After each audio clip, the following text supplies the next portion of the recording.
আসসালামু আলাইকুম। আমার এই যত্নে করা শখের এই ছোট্ট বাগানটি যে এক নিমিষেই ধ্বংস হয়ে যাবে এটা আমি কখনোই আশা করিনি।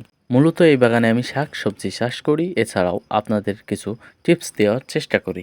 হঠাৎ করে এরকম হতাশাজনক একটি ভিডিও আপলোড করতে হবে এটা আমি কখনোই আশা করিনি। মূলত কয়েকদিন ধরে এই বেড়ার ভিতরে ছাগল ঢুকতেছিল এবং আমি সঙ্গে সঙ্গে বেড়ার কাজ শুরু করে দিই। আর আমার এই বাগানটা একটু বড় হওয়ার কারণে মোটামুটি আমার কাজগুলো বেড়ার কাজগুলো শেষ হতে একটু দেরি হচ্ছিল, কিন্তু গতকালকে প্রায় কাজগুলো শেষ হয়ে গিয়েছিল। এজন্য মূলত রমজানের বাজার করতে আমি বাজারে গিয়েছিলাম। যেহেতু রমজান মাস চলতেছে আর এর আগে যেহেতু বেড়ার কাজ চলতেছিল, এজন্য মূলত আমি বাজার করতে পারিনি। আর আজকে মোটামুটি বেড়ার কাজ শেষ হওয়ার জন্য আমি মূলত ভাবলাম যে আজকে বাজারটা করে ফেলি। আর বাজার তো করতে গেলাম, আর আসার পরে যেটা আমি শুনলাম, আম্মু বলতেছে বেড়ার ভিতরে ছাগল গেছিল, আমরা তো কেউ দেখতে পারিনি। এরকম গাছগুলো অনেক গাছ খেয়ে ফেলছে, এক কথায় সব গাছই প্রায় খেয়ে ফেলছে। তো আমি তখন তাড়াহুড়ো করে বাগানে আসি, এসে দেখি আমার বাগানের এই অবস্থা।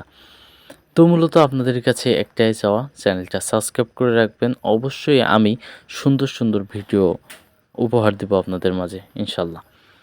তো এখন যদি ক্ষতির দিকটা দেখাই, দেখুন এইদিকে মূলত আমার বড় বড় বেগুন ছিল, যেটা মূলত ২-৩টা বেগুন কিংবা একটা করে বেগুন অলরেডি ধরা ছিল এবং প্রচণ্ড ফুল ছিল। কিন্তু এখন দেখুন আমার এটা পুরা সাফ করে দিয়েছে আর কি। আমার ঝাল গাছ ছিল অনেক।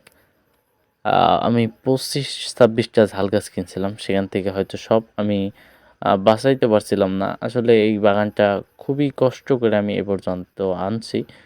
আর এনে দেখুন, যেহেতু আমি ফলন পাওয়ার প্রায় শুরু করছিলাম, এমন সময়ই মূলত এই বাগানটার ছাগল ঢুকছে এবং খেয়ে ফেলছে। যদি আমি একটু টমেটো গাছেরটা দেখাই, টমেটো তো আর কি আল্লাহর রহমতে ভরিয়ে ফেলছে আর কি।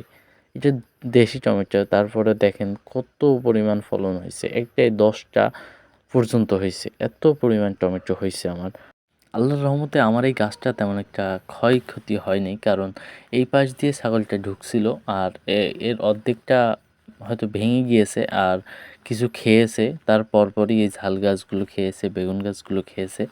এছাড়াও আমি কলম করছিলাম, বড়ই গাছে কলম করছিলাম আপনাদের শেখানোর জন্য, কিন্তু হয়তো আমি সেই ভিডিওটা আপলোড করতে পারবো না। তারা সেই গাছটাও অলরেডি খেয়ে ফেলছে। আর এছাড়াও আমি খুলনা থেকে লতা আনছিলাম, সেই গাছগুলোও খাইছে।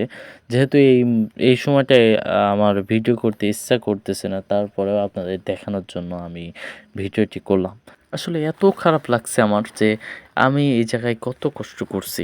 এখানে কয়েকটা মেঘনি গাছ ছিল, তার শিকড়গুলো তুলছি। আমি পারি নাই, আমার আব্বু আর আমি মিলে তুলছি। বাগান ছিল, সেগুলোকে সাফ করছি, বেড়া দিয়ে ঘিরেছি। এখন গাছগুলোও রোপণ করছি, ফুল হয়েছে, ফল হয়েছে। এখন কিছুদিন অপেক্ষা করলে আমি ফলন পেতাম। এমন সময় বাগানটা নষ্ট হয়ে গিয়েছে। কিন্তু আমি শেষ থেকে আবার শুরু করব। আপনারা দোয়া করবেন। ধন্যবাদ। আসসালামু আলাইকুম।